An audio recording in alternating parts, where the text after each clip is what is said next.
Hey guys, welcome back. I know it's been a while since I've uploaded. I haven't had the chance to do a lot of the projects that I really wanted to do. I'm waiting to get paid from some clients and just haven't really had the capital to purchase materials that I want to pursue the projects. But today, we are going to be doing something different from everything I've ever done. We are going to do a knife review. And I'm not a professional reviewer, and I'm also not sponsored by Morakniv. That's a teaser on what this knife is going to be. I just figured that you guys might like to hear some of my opinions on one of my personal knives. So, today, we're talking about the much loved, world famous, maybe not world famous, but the Morakniv Companion.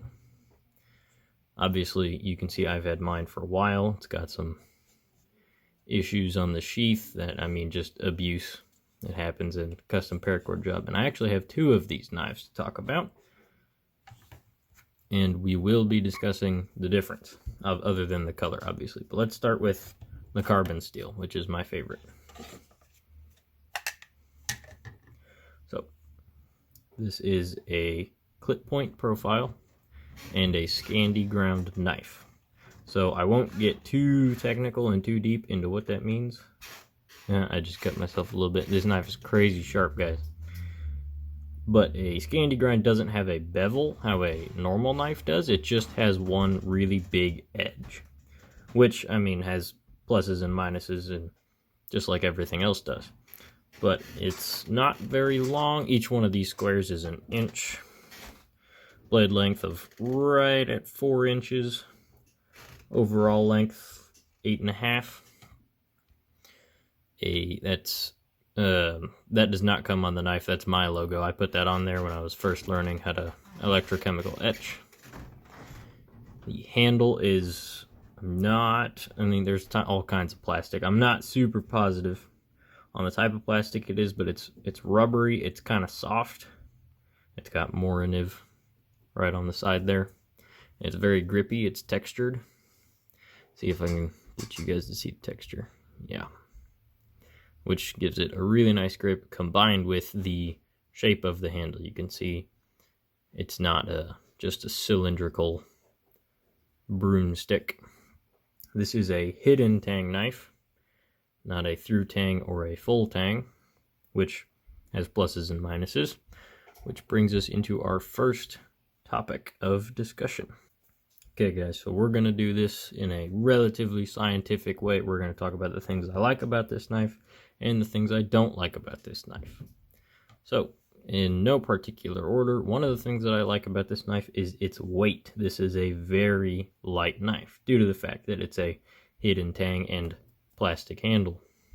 But it weighs almost nothing. I don't have a scale to weigh it with, but it's very, very light, which makes it very easy to carry, and even with the sheath on. The sheath is just, the same plastic as the matching color part of the handle. So, even the whole package itself weighs a considerable amount less than some other production bushcraft type knives on the market. And speaking of the sheath, that's another thing that I like about this knife. Its sheath is just plastic, so it's waterproof. It's not going to bend. It's not going to break very easy. You can see it's bent a little bit right there, but that's not much. And it has a pretty positive lock. When you put the knife in, it's not really going to fall out and be loose on you. And it has a drainage hole. That's important because this is a carbon steel blade. As you can see, Morakniv, made in Sweden, carbon. It's carbon steel, which is why it's dark, because I put a patina on it. Now, I like this sheath far more than this sheath. This is another Morakniv. This is not a Morakniv bushcraft knife. It is a carving knife. So, obviously, you don't really need a very nice sheath on a carving knife, but this is far better than this. Alright, the next thing that I like about this knife is its price. This has been deemed by many, many people as possibly the best knife for the amount it costs. I bought this knife for $15, maybe even $13 on Amazon, which is incredible given its quality. This is not a cheap made in China garbage knife. Not that all knives made in China are garbage, but most of the garbage ones are made in China. This is a very nice, solid knife that's just at a nice, affordable cost. This makes great beginner's knife, you know, if you're just starting out your collection, or you just want a knife that's good, but you won't care if it gets destroyed.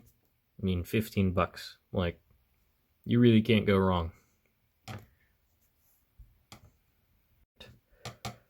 One of the big things that I like about this knife was its out-of-the-box sharpness. Now, obviously, this is not the factory edge that it came with. I have sharpened this knife many times, but it was the sharpest knife I've ever received out of the box. I don't know what magic they did over there in Sweden, but it was some pretty serious magic, because this knife was incredibly sharp straight out of the box. I stropped it on my stropping block, but it really wasn't that necessary. It was incredible. So if you don't have sharpening stones, if you don't have practice with them, or you just don't really like sharpening, this knife is awesome because you don't need to sharpen it out of the box. So, last thing on the things that I like about this knife list is the variety of colors. I have two colors, this nice blue and this OD green. However, I believe there's more than 8 color variations. Black, pink, lighter green. I'm sure there's a hunter orange, probably a lighter blue. There's all sorts of colors. So maybe you're not feeling reserved in your color choices like I am, and you really just want that hot pink knife for your collection. Like, they're almost all the same price. Just go for it. Alright, moving on to the things that I don't like about this knife.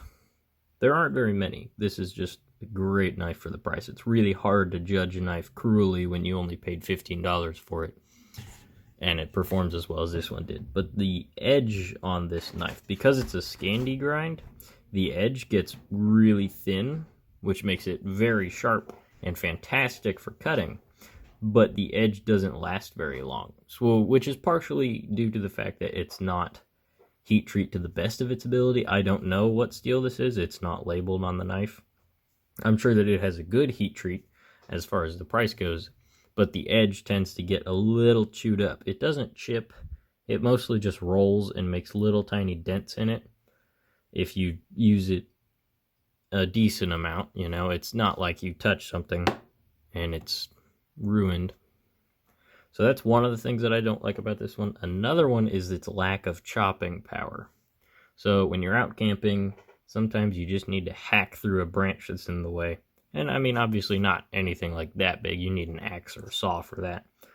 But even on the smaller stuff, you know, and the stuff in this diameter range and smaller, it kind of has a hard time chopping through it because it's so light and its weight is pretty far to the rear.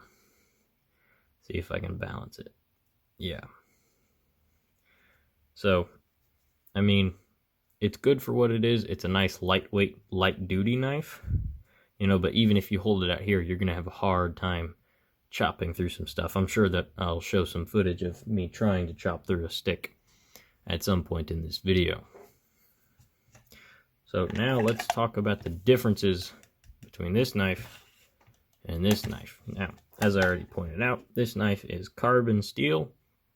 This is the one that I first got, which means that I was able to patina it and give it that nice gray color to protect it. Now, what this also means is that it's tougher. Well, maybe not tougher. I am not a metallurgist. I don't know the exact sciences behind the differences, but this knife performs better in most categories than this one, which is stainless. Wow, it's really shiny. As you can see, this edge, I don't really take care of this knife because I don't use it. I much prefer the carbon steel. But you can see all the chips, or not chips, little dents and rolls all along the knife. And this knife has not seen any hard abuse. It's just normal.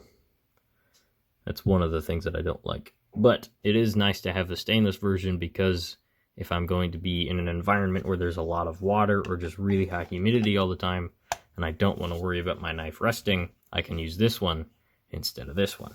So to wrap this up, I wanted to keep this video short and sweet and to the point. I love the Morakniv Companion, as do a lot of other people. It's a great, cheap knife. It performs very well. It's crazy sharp, and it's just fun to use. The ergonomics combined with the blade shape just make it nice, fun, pleasant to use knife, as opposed to some knives that work really well but aren't very comfortable, or are really comfortable but don't work very well. This is a nice balance. And I mean, like I've said multiple times before, for $15, this is fantastic performance. If you're interested and you want to see a far more in-depth scientific, quote-unquote, review, the Dutch Bushcraft Knives channel talks about this knife quite a few times, I think. If you don't know who they are, make sure you go check them out. Their channel is awesome. They talk about knives and bushcrafting, and they're just hilarious. It's an awesome channel. Go check them out if you haven't already. So, I love these knives. I don't use them a whole lot. I don't spend a whole lot of time camping. I would like to spend more time than I do, but COVID, obviously, and the fact that it's March. Nobody goes camping in March. But, my experience, I've had these knives for a couple of years now, and they're just good knives. So, that's it. Thank you so much for watching. If you want to see me review another knife, or just don't want me to, whatever, let me know in the comments. And I read them all. So if you have any questions or concerns, or you want more technical specs, let me know in the comments and I'll hook you up. Thank you.